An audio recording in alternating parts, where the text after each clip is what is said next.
concrètement, comment se déroule votre formation tout au long de l'année et comment se passent les évaluations? Alors, le master essaie de trouver un équilibre entre des formats d'enseignement classiques en niveau master, mais aussi des innovations, notamment du point de vue de l'évaluation. Il y a donc des enseignements, des séminaires plus classiques organisés en UE, par exemple comparaison européenne ou politique publique en Europe ou théorie politique de l'Europe. Et à l'intérieur de ces UE, parfois une évaluation commune pour des enseignements.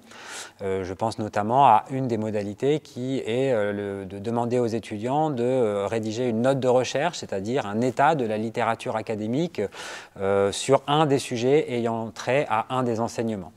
Ensuite, on essaye également d'accorder une place importante à la formation par la recherche, qui est un aspect très important de ce master, et ça démarre dès le M1 avec une place très importante accordée aux mémoires. Dès le M1, les étudiants sont invités à travailler sur un sujet de leur choix pendant toute l'année, et ce mémoire joue un rôle très important dans l'évaluation finale du M1.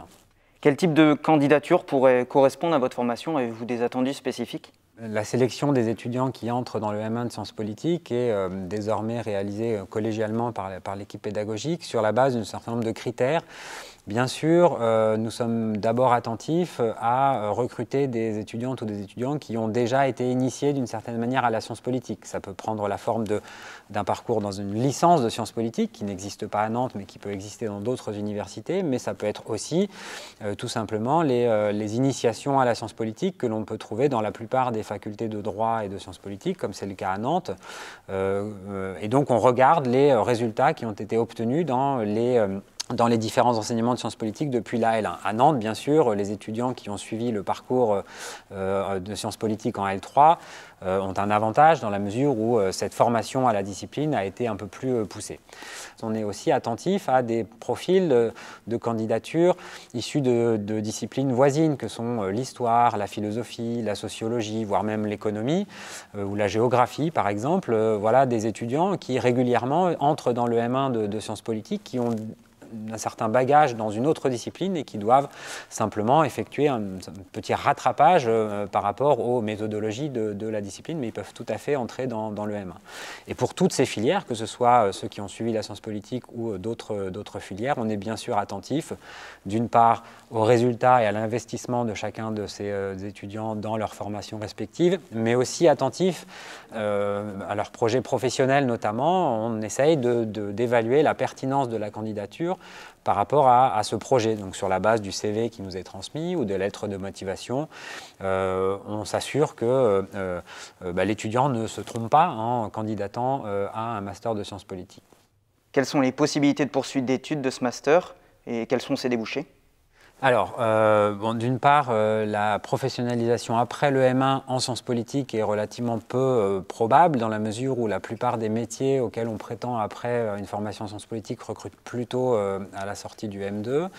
D'un point de vue académique, la suite logique du M1 est la poursuite dans le cadre du M2 sciences politiques de l'Europe, qui est pensée par l'équipe pédagogique, qui reste la même par ailleurs, qui est pensée comme la continuité du M1 avec une logique de spécialisation encore plus importante en M2 et une autonomie elle aussi encore plus importante. Et d'un point de vue professionnel, là aussi les parcours sont très variés à la sortie du master de sciences politiques de l'Europe à Nantes. Certains ou certaines vont exercer des métiers de la fonction publique en passant par la case concours, d'autres vont effectuer des métiers autour de la vie politique, collaborateurs parlementaires, journalistes politiques. Certains vont parfois aller dans le monde de l'entreprise. Un étudiant issu de la dernière promotion et par exemple a été recruté dans un CDI au MEDEF, donc sur un poste plutôt à dimension économique.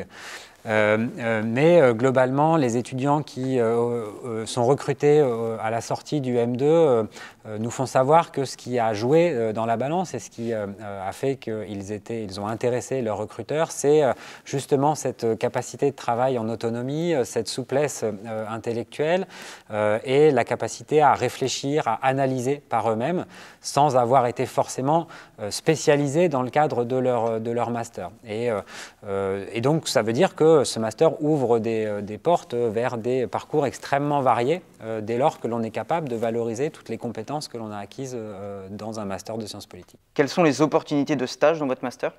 Alors dans le master de sciences politiques, il n'y a pas de stage obligatoire, mais les étudiants sont, disons, très fortement incités à acquérir des expériences de stage. Cela peut être entre le master 1 ou le master 2, par exemple. C'est fréquent, les étudiants du M1 réalisent régulièrement des stages avant de démarrer le M2.